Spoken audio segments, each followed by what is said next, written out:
So the first card that we have coming up for you is your underlying energy, and that is the King of Wands. Now I have to say there are a lot of people that came up in this spread.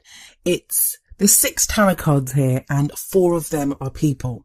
So there are a lot of situations and a lot of variations on how these energies are going to show up.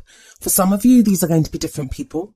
For some of you, this could be transformation, like within yourself or with someone that you're dealing with. So I'm going to try to explain the energies for each of them as I go through them. But just know that even if a king comes up or a knight and you have like 2 kings and 2 knights, the fact that they're a king or a knight, it only denotes the energy of that card. It's not going to matter whatever sex you identify with or whatever sex your partner identifies with or the person that you're interested in. So it doesn't matter if you're looking for a same-sex relationship, opposite sex. Those are just energies. So please don't think that just because they're like 2 men, that means that they're talking about men. It doesn't mean that. So please don't think just because a king shows up that it has to be talking about a man, especially in these general readings. It doesn't mean that. So getting back to the King of Wands. The kings are masters of their suits. They've achieved mastery, rather, of that element of that suit. So wands are all about action, how we affect our outer world. So if we look at this king here, he has a lot of passion. He has a lot of enthusiasm. He has a lot of energy. He is the king of action, and he's kind of like a character that's larger than life, and he can appear to be very attractive to people around him. Like he's the guy that when he walks into a room, all eyes are on him. Now, for some of you, this may show a fire sign, which would be an Aries, Leo, or Sagittarius. So some of you may be dealing with a person like that, either your partner, whoever you're connected with, or just someone that you have your eye on or someone that you'd like to connect with, maybe even someone that you're separated with. So that person may be one of those signs, or they may just be exhibiting that energy. It's going to be really strange. I mean, this is going to be one of those strange readings, and it's really weird because Gemini just had a really strange reading. I usually see a very clear story in most of the, well, I'd say in 99% of the readings that I look at. Immediately a story kind of screams out at me, even in these general readings, which are a little harder to do because I have to cover so many different situations. Personal readings are not like that whatsoever. And those of you that have had personal readings from me, you know that's not the case when I'm doing a personal reading. But yeah, loads of people in there. So that's the underlying energy. We have this king as the underlying energy. But where are you in all this? What is it that you want? I mean, the king could be you. That King of Wands could be you. It could be that now you're feeling this energy, this drive, this passion. So we have at the heart of the reading, the 3 of Wands. What this tells me is that you at this time, you're waiting for your ships to come in. There's something that you expect to either hear or have come to you. Now, Cancer, you have been manifesting and you've been manifesting. Some of you may have already manifested the person that you want to be with. I'm going to say for even those of you that have manifested someone, so you might be with someone at the moment, or they may just be in your vicinity. But I think in most cases, that kind of level of connection that you're looking for, it's not totally 100% going to be there yet. That kind of changes. In the course of this reading, that is changing. And a lot of that may be to do with Mercury retrograde, which we have going on. I think I mistakenly said in some of my other ones that the shadow of Mercury retrograde ends mid-January. That's not correct. It's going to be end of January. And that's Mercury retrograde messing with my communication, I guess. But so we have the 3 of Wands here, and that's you looking. I mean, look at this guy. He's looking out over the sea and he's watching this ship go by. And with this, I always get that thing that it's expected. Whatever's coming back to you, you expect it to return to you now. But which one of these people is it that you're expecting to come to you? The past energy that we have coming up is the King of Swords. King of Swords can come across as rather cold, but he is very logical, great debater. He has mastery over thoughts and communication. He has knowledge and he gets to the truth. He always gets to the truth of a situation. He cuts right to it. That's what his sword is there for. He doesn't mess around with any of that surface stuff or, you know, any kind of lies or ambiguities. No, he cuts straight to the heart and he knows what the truth is. But like I said, people like this, they can sometimes come across as cold. It's not that they don't have emotions. They have emotions. This king has emotions, but the way he communicates, he always comes from a place of logic. So those feelings are not always very apparent. And it may be that either you, I don't think you were like this in the past, but you may have been. It may have been that you took on the energy of the king, that you were going through a phase where you were cutting like straight to the heart of the matter. You were not dealing with any kind of bullshit, and you were coming across as rather cold, I guess, to some people. Some of you may be dealing with someone like this, so your partner may have been like this, or someone that you were interested in or dealing with, they were coming across as rather cold. So it might have left you not knowing what you felt or how they felt about you. But in the present, we have the Knight of Pentacles. Now, so far, have a look at this. We've had the King of Wands, so that's fire. The King of Swords, that's air. Now the Knight of Pentacles comes in, and he's bringing in, I say he or she, is bringing in earth energy. This knight is the slowest moving knight out of all of the knights. But he's methodical. He is very deliberate. He's slow because he wants to make sure no mistakes are made. And he is making certain of every move, of every step. He has a plan. He's working through it. He is not afraid to work hard to get what he wants, but he does it very deliberately. So we have this kind of knight moving towards you, and this could be someone else. This may be, well, I'm going to talk about the King of Swords, the Knight of Pentacles, and the next card together, but I'm just going to tell you the energies of the 3 cards first. So that's the energy of the Knight of Pentacles. So like I said, this could be someone moving very slowly and deliberately towards you, or you moving towards someone else. It's a very grounded, earthy energy, and this is going to be where you are for this beginning period of the year. It might be that you're planning or deciding what moves to make, or somebody is doing that about you. But the energy that comes in next is water, and it comes in with the Knight of Cups. Now this will be around the middle of January, because it is a future energy. So it's the energy that comes in after this. And the Knight of Cups is all about emotion, is all about love. This may be an offer of love. This could be someone bringing in love, someone very loving, very emotional. So if we look at those 3 cards together now, what does it say to us? Well, it says, if this is about one person, if you don't have a choice, and this is just about one person that's coming up, we've got someone who's feeling very passionate. And I kind of guess that this could be you, because the King of Wands, he's the manifester. He manifests what he wants, and this may be your energy, Cancer. So I'm not too sure about that king. This could be you or someone else, but I have a feeling it's mostly you. It's you, and I'll explain why I think the King of Wands is probably most likely you. But like I said, some of you may be dealing with a fire sign. But I have the feeling with the other 3 that there was this kind of very cold, almost emotionless person that you may have been dealing with in the past. And now this doesn't have to be the same person. This could be your ex, if you're split up from someone. This could be the partner that you're with now, that maybe they've been kind of cold and detached for a while. Or maybe this has been your experience with different partners in the past. But there is someone making their way towards you right now. It could be the same person. It may be that this King of Swords, even though it's a king, they have grounded themselves and they've become more interested in action. And the knights are about action. The Knight of Pentacles is obviously more grounded and earthy, so it's not going to exhibit the same amount of action as, say, the Knight of Wands, who's like double action. But so we've got this Knight of Pentacles, and that, like I said, that's either you deliberately moving towards someone or someone moving towards you. And it may not be going as fast as you want it to, especially if you've got that King of Wands energy that does sit right above this, where you want action and you want it quickly. But like I said, Mercury retrograde, nothing's happening very quickly at the moment. And that's another reason I think it may be the same person from it could be, for some of you, someone returning from the past, because that's what happens during Mercury retrograde. We go over things or we relearn things. But whoever this person is and whatever's going on here, you have an offer of love coming up for you in the future with this Knight of Cups. I always see the Knight of Cups as showing us our dream, like it's almost like a dream come true. And for some of us that may feel like it's too good to be true. It sounds too good to be true, come on. But that's why the progression from the King of Swords to the Knight of Pentacles to the Knight of Cups is so interesting. And we have all 4 of the elements here. This again speaks of manifestation. It's like the table before the magician, where he has a sword, and he has a wand, and he has a pentacle, and he has a cup. So he has everything that he needs to manifest what he wants. And you have all those elements within your love life right now. For some of you, and I don't envy you, for those of you that this is true for, it's going to be a choice that you have to make a choice between people.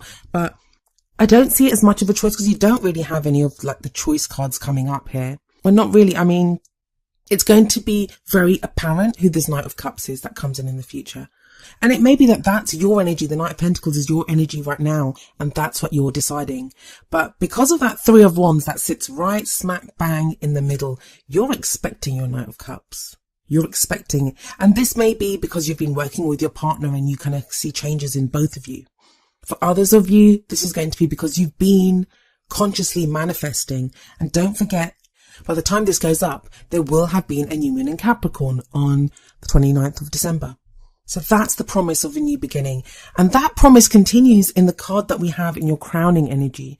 And the crowning energy is where you're headed, what your goal is, it's like another future energy that's coming in.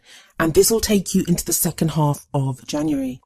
And that is the Ace of Cups. The Ace of Cups is, well, aces are all about new beginnings. They're very powerful cards, and they indicate new beginnings. The potential of every suit is held within the cups. So if the kings are mastery, the aces are the beginnings, and those are where all the potential is held. And cups are all about emotions and love. So this is new love, new emotional growth. This could be if you're with someone, it doesn't mean you're going to leave them and start a new relationship. This can be a new beginning within a relationship. It can be a new beginning, like a reunion with someone that you were with before. And this is a second chance at that. If that's what you want, I mean, this is going to apply to however it applies to your situation. Only you will know that. There's too many different variations that I could go over. I mean, sometimes I get asked questions like, oh, you talked about, if you're in a partnership, or you talked about if you're single, I'm separated. What does that mean? Well, it depends. I know from myself, you can be separated from someone, but still feel linked to them. So then you're in a relationship. Then there are times when you're separated from someone and you feel very single. Then it's the single person's energy that you apply to it, to your situation. But only you always have your intuition as your highest guide. It doesn't matter what I say. It doesn't matter what anyone else says. That can never trump your own intuition. You have access to the same information that someone like I have, or anyone. It's just I'm a vocal messenger for the messages that I receive, but you will receive messages too. And I feel like a lot of Cancers, you have been trying to access this information. You may have been seeing synchronicities. You may have, I don't know, just received messages. But whatever you're expecting now, and you're expecting something with that Three of Wands, it's coming to you. So keep that expectation at the highest vibrancy. Expect the best. It will come. And that is magnified by the first of the oracle cards that I've picked for you. The card from the Romance Angels deck is Attraction. The card says, you attract romantic love by enjoying this moment fully. I think this speaks of two ways within this reading. Like, first of all, the attraction element of this card very much connects to the attraction and magnetism of the King of Wands. So like I said, you may be feeling that attraction to someone right now, or you are actually, with your magnetism, your charisma, you're attracting that. Other people are feeling that attraction to you. But the other message of this card is, enjoy this moment fully. I mean, look at this woman. She looks like she's feeling some kind of sublime ecstasy, like with her eyes closed, just from smelling that flower. Doesn't matter where she is. It doesn't matter what's happening. But right in that moment, all she knows is the scent of that flower. And that's what it's telling you as well right now, that enjoy this moment fully. Yes, be that the man in the Three of Wands, where you're waiting for your ships to come in. When you really expect something, you just know it's going to happen. You know it's going to happen. So for example, I may be expecting a parcel, and I know that parcel is going to get delivered on Friday. But I'm not going to keep worrying about it for every single day before that, because I know it's getting delivered. I know it's getting delivered on Friday. I've got the confirmation. I know everything. I know it's coming in. And because I know it, I can just carry on. I can, enjoy my breakfast in the morning on Tuesday. I can wake up. I can go to work on Wednesday. I can do all those things. I don't have to sit worrying, oh my God, is that parcel going to get here on Friday? I don't have to, because I have faith. And that's a bit of a silly example, but you get what I mean, that we don't just stop everything. in our expectation, because when we have faith, it's when we have a fear that it won't get delivered. But it will get delivered. You have the Ace of Cups here and you have the Three of Wands. So enjoy whatever you're doing right now. Be secure in the faith and the knowledge that whatever you need is coming. So the other oracle card that I have for you is number 13, Fork in the Road, from the Wisdom of the Oracle deck. And I'm going to read the essential meaning and the relationship message from the book and then tie it in with the rest of your reading. Fork in the Road. Essential meanings. Time to make a decision. Considering the consequences as you prepare to act. Owning up to your obligation to make a necessary choice. Relationship message. You've reached a moment of truth in the evolution of your relationship. Which will you choose? To open up to the possibility of love or to remain isolated? To go deeper and commit to mutual passion or to walk away? This is a time to take responsibility for your truest desire and follow it. Be honest with yourself about what you're willing to do, invest and give. Then choose. You cannot make a wrong choice. If you move forward with a relationship, know that it will be based in truth and authenticity. You will have made a conscious decision rather than simply hanging on because you don't want to be alone, or ending things because you're afraid of the intensity of genuine connection. All roads lead to the lessons you must learn in your relationships. Regardless of the decision you make, it will place you on the path to a truer experience of the heart. This really does tie. On the surface, it appears to contradict what attraction is saying, because attraction's like, hey, just be in the moment, fully have faith. And then this is like, are you ready to make a choice? But that's just it. That too is a choice. To be present, to be in the moment now, that's a choice. You can choose to worry about the future, or you can choose to be present now and have faith that this is what's going to happen. But it depends on what do you want to happen. And that whole kind of like, what are you willing to invest in this? What are you willing to do? That's a very Knight of Pentacles energy. That's why he takes his time, because that's what he has assessed. So when he acts, when the Knight of Pentacles acts, he knows exactly what he wants to do. I just realised, did I go over that the Knight of Pentacles, it may be an earth sign that you may be dealing with, which would be a Virgo, Capricorn or Taurus. But again, like I said, this could be you that are having to do this, or someone that you are waiting for. This person that you're waiting for, they may be going through that. And if you need any kind of reassurance, if you need to know like where you're headed or what you're doing, you have the Knight of Cups and the Ace of Cups coming up as your future energies. The fork in the road kind of oracle card, it always reminds me of the Two of Wands, which is the card obviously that comes before the Three of Wands. So it's like that choice. What are you going to focus on now? What do you want? Do you want love? And I know a lot of people say, yeah, I want love, but it's like they want love that kind of fits in with their idea of love. And love doesn't work like that. Love is going to be a compromise between what you want and what the other person wants. And for those of you in a relationship, that's going to be a valuable lesson. For those of you that are waiting for someone, this could mean that you get someone that you might not have even ever thought that you would end up with, but they're the perfect person for you because they complement you truly. Like whatever you're willing to invest in it, they're willing to invest just as much. But there is that potential for love coming up with this Ace of Cups. So really beautiful reading actually, Cancer. I kind of got carried away with the energies of how they relate to each other, like the King of Swords, the Knight of Pentacles, the Knight of Cups. So I'm just going to go over the elements just in case I didn't, because I think I didn't with all of them. The King of Wands may be a fire sign, which is an Aries, Leo, or Sagittarius. But again, it doesn't have to be. It can be just the energy of those signs. One of the reasons I kind of forget to go over the signs sometimes is because I don't put a lot of stock in that, the sign part of it. But I know people like to know it because that's something concrete that they can tie the reading to, and it helps give you an idea of what I'm talking about. But I mean, when I'm being more sociable, I will show up as the Queen of Wands in my own readings. When I'm concentrating more on work and really kind of, especially if I get emotional about some stuff as well, I can come up as the Pentacles. That's because my moon is in Virgo and my rising sign is Sagittarius. So even though I say a fire sign, that may be sun, moon or rising. Could be Venus or Mars as well. It depends. It really depends on the chart. So if you know the person's chart, this may help you. If it doesn't, concentrate on the energies of what that card signifies. So continuing on, King of Swords is an air sign, which is Aquarius, Gemini or Libra. Knight of Pentacles, as I said, is Taurus, Virgo or Capricorn. And Cups are water, which are Pisces, Cancer or Scorpio. Sorry, just add that in. I know sometimes people have said to me that I don't always go over the signs and you guys do like to know them.